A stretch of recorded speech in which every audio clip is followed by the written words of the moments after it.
Hi, everyone. Have you ever started a fitness routine, but then quit after a few weeks or months? I mean, how do some people keep it up year after year? This little tip is to help you stick to a fitness routine that you love. And the tip is that when your workout or hobby starts to make you feel good and becomes self-care, you will go back for more. And when you are surrounded by others who help you feel your best, even when it's hard, you're going to keep doing it. So we'll talk about our bigger quest of health, self-care, and finding peace. I'm Sally Hed Dahlquist, host of the podcast Unstoppable Stories That Move.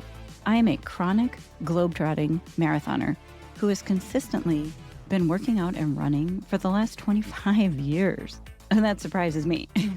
I was never a couch potato, but I wasn't always this active until my early 30s when I started feeling tired and was worried about a health scare, which turned out to be okay. My bigger motivation was that I needed to take care of myself better and avoid any health problems. I decided to get in shape. I'm surprised that running, of all things, has become a sport that I've stuck with consistently for 25 years. It's hard, and you get tired if you push yourself or go farther or faster, or if you don't keep training. But once you start, it gets pretty easy, and it's effective. I don't pant going up and down the stairs anymore. And once I started, running has provided quiet time for me, peace and solitude and calmness. It's like moving meditation for me. No one's there to bug me. No one needs anything from me.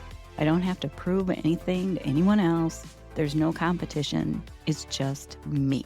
So when you're working out, enjoy your me time. Think about yourself, only yourself. What do you want and need? Workouts can become therapy. It's your quiet time to clarify your life, to recharge your batteries, and think about what you really want. Reset your priorities. Consider that exercising is not pressure. Think of it as the opposite, as a relief valve for your pent-up stress and anxiety. You release yourself and let go of that anxiety and praise yourself for doing something that's good for you. I think it's counterintuitive that you have to move more to feel peaceful. Any kind of movements help you stay balanced physically and emotionally. And this is more obvious when you're doing yoga. You got to balance on 1 foot or 2 foot or stretch your arms out. Do your workout first and then go to the spa for a massage to relax more. And I've been consistent year after year because exercising has simply helped me to feel better. That is a bigger motivator for me than just looking better. I'm not focused on how I look. Instead, I focus on how I feel. I want to feel better, be stronger. And this is why I've been able to stick with it for years. It's not willpower. I don't need to push myself with any extra force of willpower to keep going back to the gym. I go because I enjoy it and I feel better. You may need some discipline to get started, but eventually maintaining it will become second nature. So finding your bigger motivation outside of looking better, this other force in your life that prods you to be healthier. Many moms and dads say that they start moving because they want to be able to keep up with their kids. They want to play with them at the park instead of panting on the sidelines. And it makes them feel a little bit like hypocrites telling their kids to go run outside while they just sit inside and watch TV or pay bills or something important. But they want to be able to go out and play with their kids. Working out, sometimes exercise can help you too when you're going through hard times. Like my friend Tracy started running when she was 39 to help cope with grief after her mother passed away from cancer. It was just one small step at a time to move forward, which really helped her, and then led to 20 years of fitness and finding joy in life. Sometimes people start exercising because they're trying to be perfect.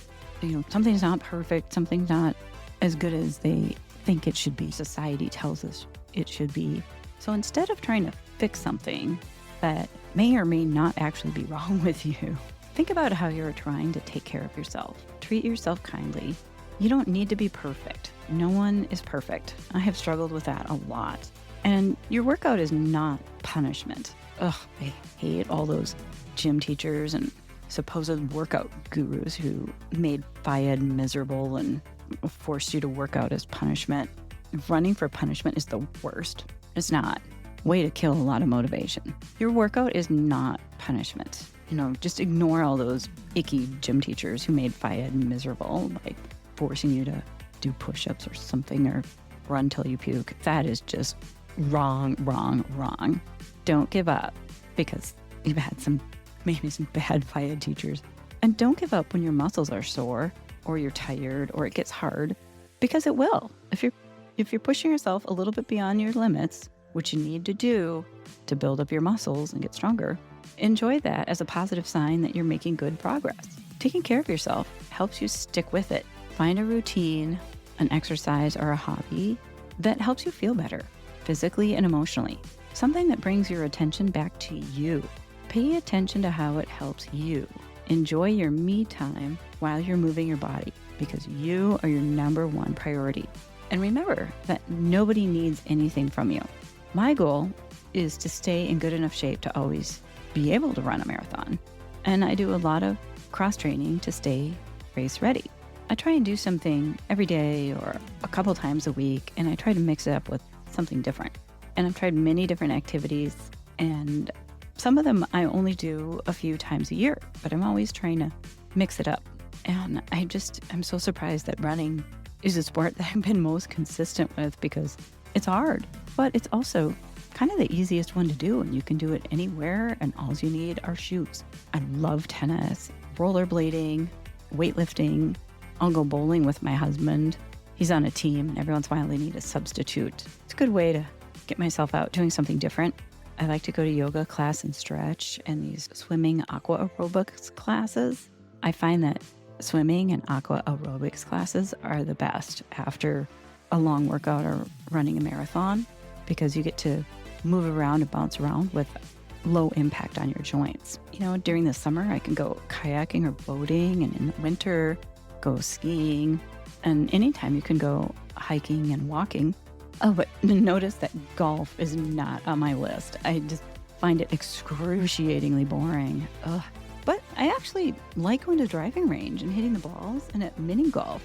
So my dad used to take us to the driving range when I was younger, like 8, 9, 10.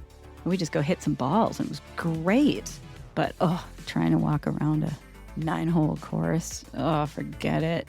So if I put my driving range skills and my mini golf skills together, I should be okay at it, but I just would rather be playing tennis instead of golf. So what activity sounds fun to you?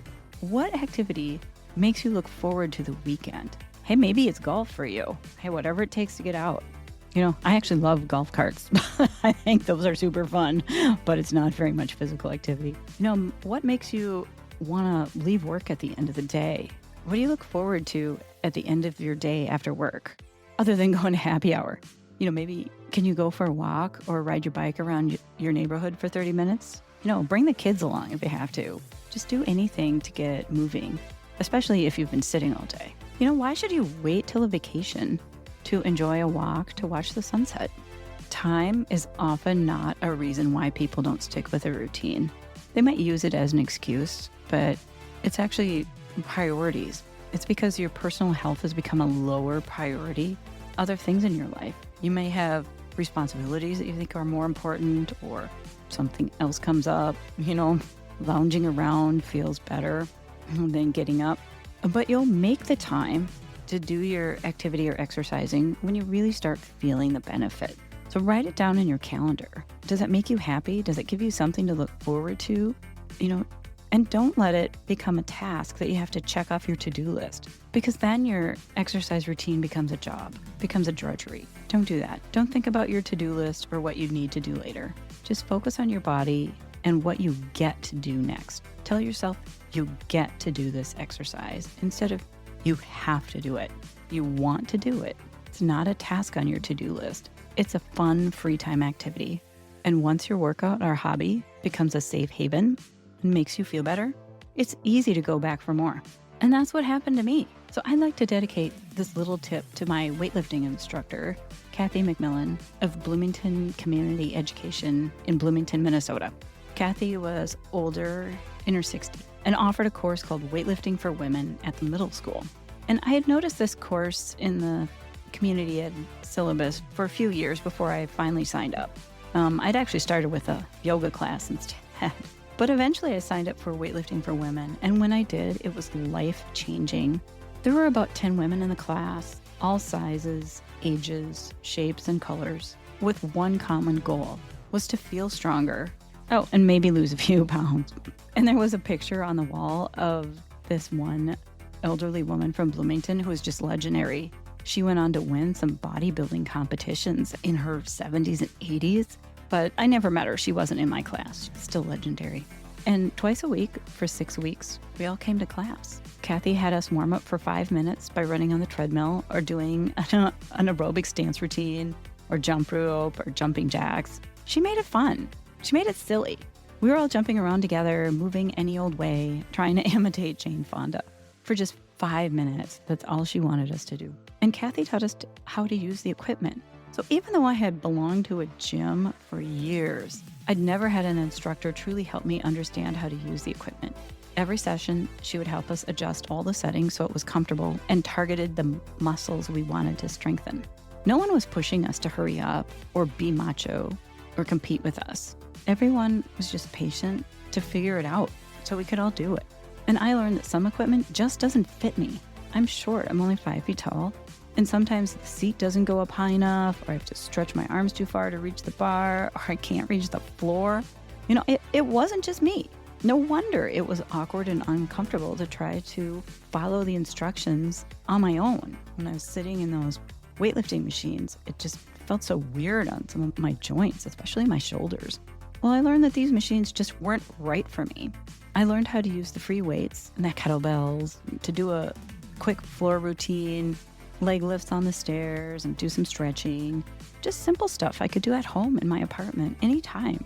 And my life changed the moment I did my first chest fly with these free weights in my hands. I laid down on the weight bench with just 5-pound weights in my hands on my back. I opened my arms, lowering the weights to stretch the muscles, and I could just feel my chest crack open. It was the weirdest thing. I just felt like all this cosmic energy started flooding into my entire body instead of being all hunched over at my desk or stooped over a table. After years of crossing my arms in front to protect myself and years of hating my body and being ashamed for being defective, I opened up. I just let it all flow in with this one chest fly, and it was liberating. I was helping my body get healthier. I didn't realize how tight I was.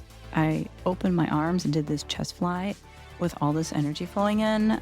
I knew right there it was some kind of miraculous, life-changing moment. And I didn't tell anyone. It was just for me. One chest fly was all it took to send me down this road of becoming healthier and taking care of myself better.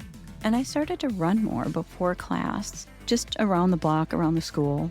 And I wasn't competing with anyone else. I was doing it on my terms, and I began to enjoy it.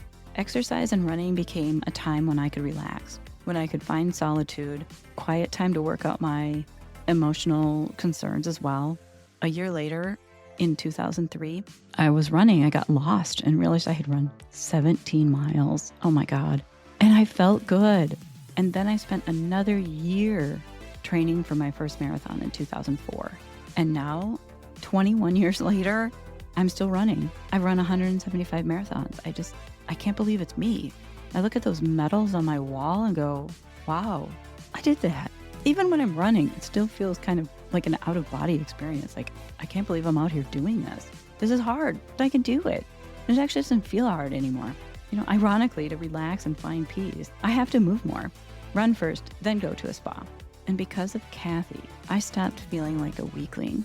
I got stronger. I could sleep better. If I can do it, other people can do it too. And you don't have to keep running marathons. You don't even have to start running marathons. You can stick with a fitness routine and become more consistent. The key is to take care of yourself. And here's a few suggestions to get started or restarted with your next routine. So try many different activities. Schedule a time in your calendar to do the activity you look forward to the most, that makes you smile, that makes you want to enjoy your time there, like the gym, a park, or an ice skating rink. Find an instructor who can help you. Don't let a drill sergeant ruin your fitness or deter you from getting healthy. Search your local community ed or YMCA. Sign up for a fitness class or a hobby that you enjoy. And next time you do your workout, think about how great that makes you feel. how it brings you peace of mind, how it makes you stronger, how it makes you healthier, how it's only about you, for you. You are your number one priority and you are taking care of yourself. Now I got a question for you. What's your favorite way to take care of yourself? So thanks for listening to this little tip. I hope it helped and gave you some great ideas that you can use. Please leave a comment or let me know if you have a question. And also, if you liked it, please donate to my charity for medical research at unstoppablestoriesthatmove.com. Together, we can save lives. And now more than ever, it's more urgent to donate because NIH budgets are getting cut and we have to do something about it. So instead of complaining, just donate a few bucks and I'll make sure the lab gets it. I'm Sally Hed Dahlquist, host of the podcast Unstoppable Stories That Move. Keep moving forward.